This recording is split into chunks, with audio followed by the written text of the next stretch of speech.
मामाच्या घरी. मालवण चिपळूण सावंतवाडी माझ्या कोकण गावांचो दिमाग भारी.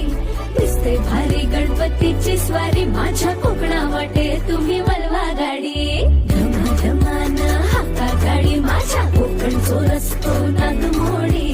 कारी नयवा पशी नयवा नाही तर सुसाट आगीन गाडी. मुंबई पुण्याचे रस्ते सोडा माझ्या कोकणा वाटे तुम्ही वळवा गाडी.